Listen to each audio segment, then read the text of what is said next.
Guys, marami pong nagpaabot sa atin si Bato de la Rosa. May ilalabas na daw na warrant of arrest para sa kanya. Ngayon nalulungkot ang mga tao. Gusto daw nila itanong sa ating kaibigan dahil ay napanood po nila yung ipinapaabot ng kaibigan po nating 20 doon kay Ramel, no? Ngayon po narito tayo para tugunan sila dahil gusto po daw nila na malinawan. Kaibigan, tay, ipinapaabot na po ito ng ating kaibigan na si Linyo ito. Tungkol po ito sa warrant of arrest. Totoo po ba ito na mayroon na pong warrant of arrest? Ito po ang tandaan nyo, guys.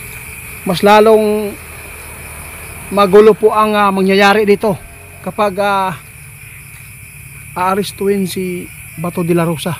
Pero wala pang nakita si kaibigan, guys, na yung warrant of arrest parang nasa ICC pa daw ito, kaibigan.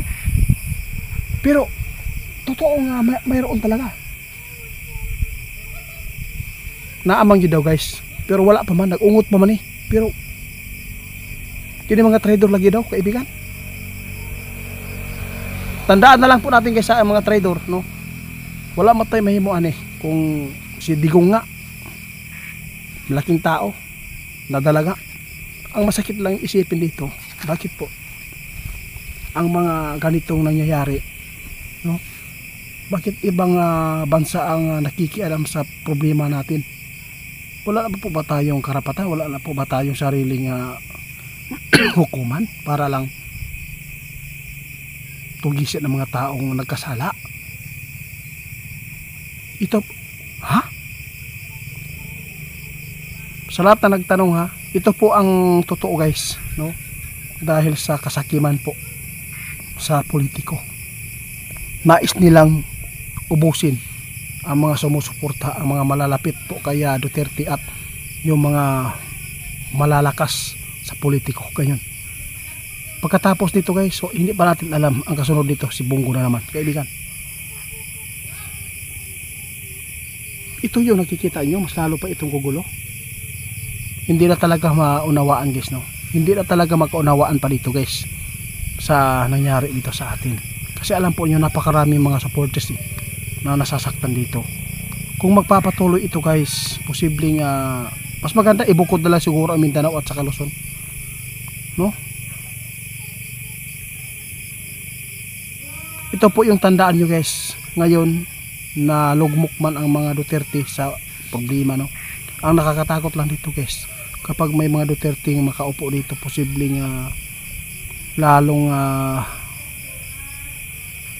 magulo pa ito dahil nakita ng ating kaibigan, gantihan po ito. Ang masakit lang po dito, kaibigan, sinusuportahan si BBM. Kung si Sara Duterte yung tumakbo, si BBM ang Vice President, posibleng kahit maglaban sila, talo talaga. Yon, sabi ng ating kaibigan, naunay sila. Naunay ang mga Duterte sa ilang plano. Kaya ngayon, guys, sa lahat na nagtanong, sa mga nasasaktan tungkol sa ipinalabas po, no, sa social media na si Bato de la Rosa ay may warrant of arrest na.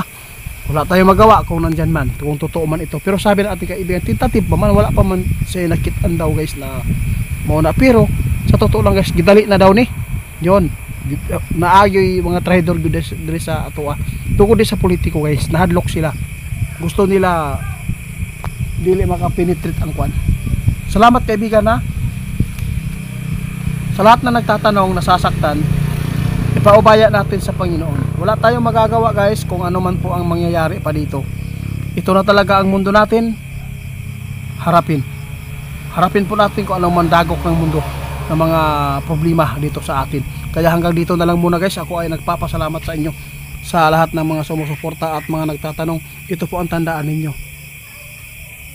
posibleng madala si Bato de la Rosa, no? Sakit kayo paminahon, guys. Ang nakasakit lang dito dahil po yung batas na mayroon tayo hindi nagagamit. ng maayos. Ang gumamit ibang dayuhan, grabe, nakakasuklam talaga kung titingnan natin. Wala naman tayong, hindi naman tayo no kaya bato, hindi naman tayo karabitaw nga nagtapon sa iya mga binuhatan. Wala man tayo tabon, tanan magita makasasala. Kung sa man ang iyang kasalanan karon na nahitabo to niagi, paubaya na lang kita na lang tayo muhatag og hukom, no? Dili lang ta musugot na pakialaman ta sa laing nasod. Sige kaibigan, kung nakadungog makakaroon kaibigan, salamat sa inyong mga suporta. Guys, wala na si kaibigan, no? Umalis na. Pasalamatan pa rin natin yung mga kaibigan, lagi po sila nandyan at magpapaabot. Ang mga tao talaga napakarami nagtanong, no? Tungkol po dito kung ano daw mangyayari. Posibleng magkaroon po ng mas lalo pang titinding kaguluhan dito guys sa ating bansa dahil sa nangyayari dito. Salamat po. Hindi pa natin alam guys, baka magkakaroon pa ito ng malagim na katotohanan